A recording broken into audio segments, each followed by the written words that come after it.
13ویں صدی عیسوی میں ترک قبیلے کائی کے ایک سپہ سالار جن کا نام ارطغرل تھا، بے تحاشا قربانیوں اور اپنی بے تحاشا فتوحات کے بعد سلطنت عثمانیہ قائم کی۔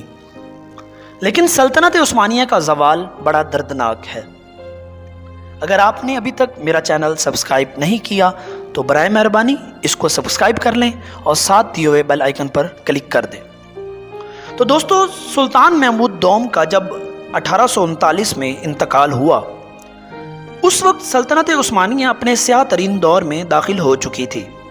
اس کے بعد صرف 3 قابل ذکر بادشاہ گزرے اور اس کے بعد سلطنت عثمانیہ کا چراغ گل ہو گیا۔ سلطان عبد المجید جن کا دور 1839 سے 1861 تک تھا، سلطان عبد العزیز جن کا دور 1861 سے 1867 تک تھا، اور آخری سلطان عبد الحمید دوم تھے۔ سلطان عبد المجید ایک بے عمل حکمران تھے۔ اس کے دور میں عثمانی سلطنت روس اور برطانیہ کے رحم و کرم پر رہی۔ جنگ کریمیا میں جب ان کو ظاہری فتح ہوئی تو برطانیہ اور فرانس کی مدد کا نتیجہ سمجھا گیا۔ تاہم شیخ الاسلام نے جب جہاد کا فتویٰ دیا تھا تو سلطنت عثمانیہ نوجوان بادشاہوں کی فضول خرچیوں اور عیاشیوں کے نتیجے میں دیوالیہ ہونے کے قریب تر پہنچ گئی۔ سلطان عبد المجید کا جانشین عبد العزیز ایک تو پڑھا لکھا نہیں تھا، دوسرا ناتجربہ کار تھا اور اپنے بھائی عبد المجید سے بڑھ کر عیاش تھا۔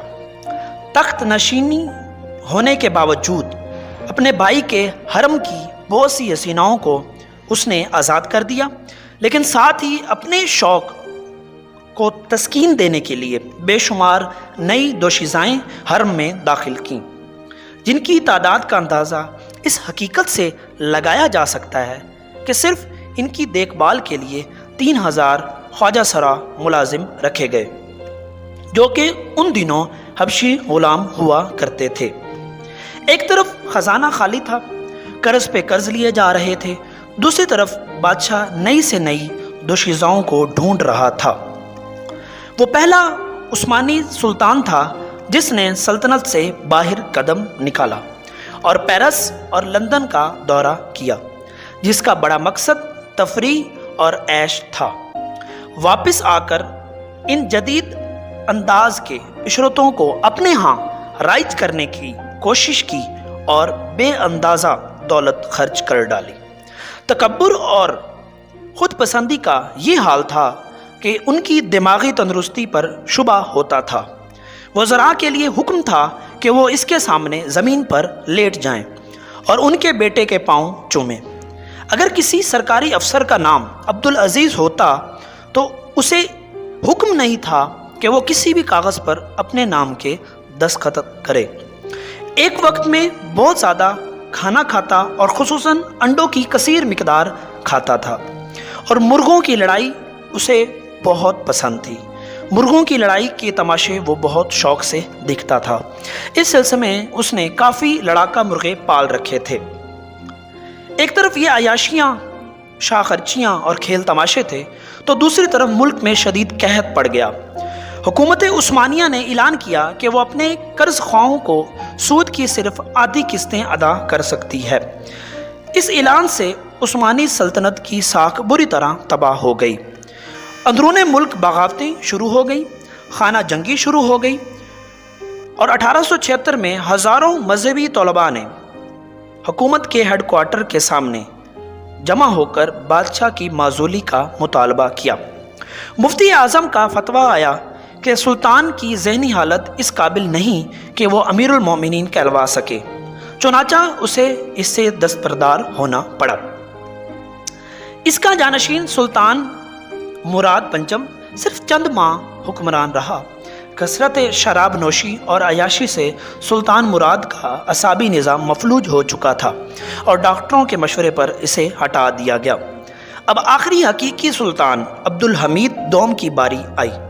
سلطان عبد الحمید کے اقتدار سے پہلے روس اور سلطنت کا مزید حصہ ہڑپ کرنے میں کامیاب ہو چکا تھا، یلغار یہ کہ خود مختار ہو چکا تھا۔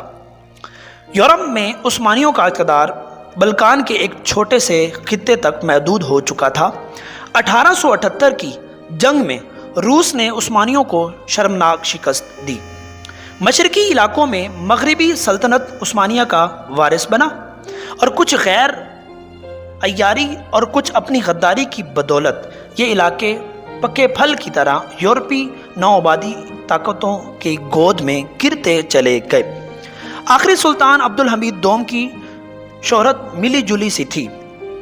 بعض لوگوں کے نزدیک وہ ایک اچھا منتظم تھا، لیکن حالات سازگار نہ تھے، تاہم اسے خلیفہ نے اپنے وزیر اعظم مدحت پاشا کو پھانسی پر چڑھایا اور سیاسی اصلاحات اور جمہوریت کے لیے آواز اٹھانے والوں کو کچلنے کے لیے بدترین حربے استعمال کیے۔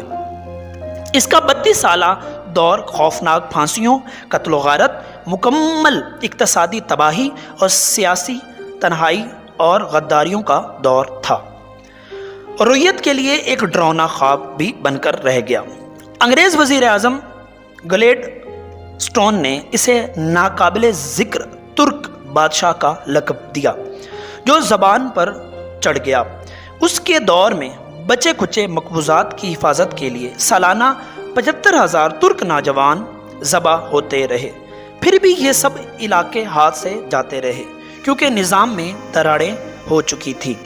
سلطان نے ریاکاری کی پالیسی اپنا رکھی تھی، دنیا کو دکھانے کے لیے اصلاحات کی باتیں، لیکن عملاً اس نے جمہوریت کی ہر تحریک کو خون خرابے سے کچلنے کی کوشش کی۔ اسمبلیاں منتخب ہوتی اور تحلیل ہو جاتی۔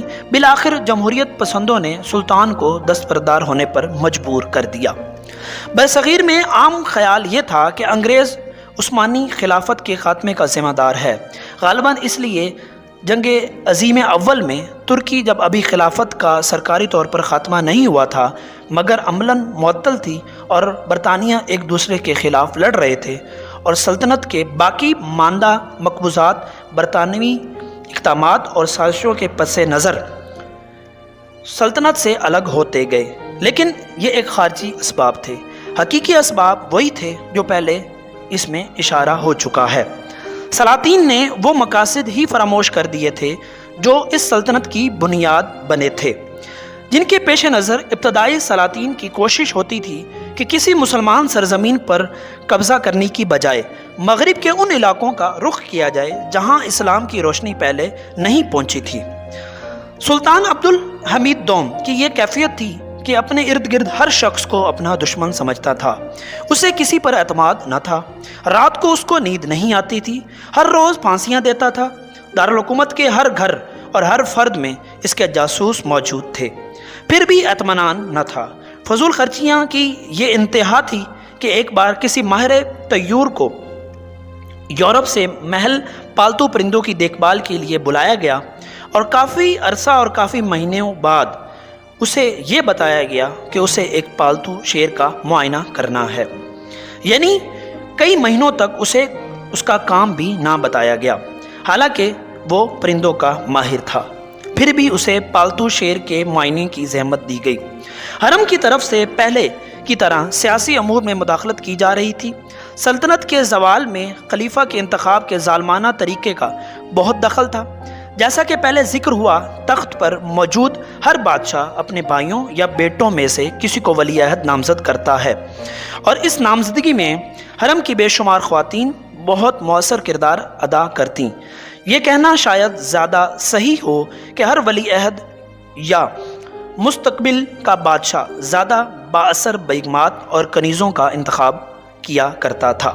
اگر قسمت سے کوئی ولی عہد اچھا نکل بھی آتا تو خیر، ورنہ جس طرح مستقل پنجرے میں زندگی کے 20-30 سال کسی قسم کی سرگرمی نہ ہوتی تھی، نہ ہی تازہ ہوا، نہ دنیا کے حالات صحیح ہوئے، اور اس سے لا تعلق ہو کر زندگی گزار رہے تھے، وہاں اگر کسی بادشاہ کا بنیادی شعور سلامت رہ جائے تو ایک معجزہ تصور کرنا چاہیے۔ لہٰذا عثمانی خلافت ایک ہوا بن کر رہ گئی۔ 1923 میں مصطفیٰ کمال نے ترکی کی قومی ریاست کے قیام کے بعد خلافت عثمانیہ کے خاتمے کا سرکاری طور پر اعلان کر دیا اور یوں سلطنت عثمانیہ اختتام پذیر ہوئی۔ دوستو، جنہوں نے ابھی تک میرا چینل سبسکرائب نہیں کیا تو وہ تھینک یو فار واچنگ.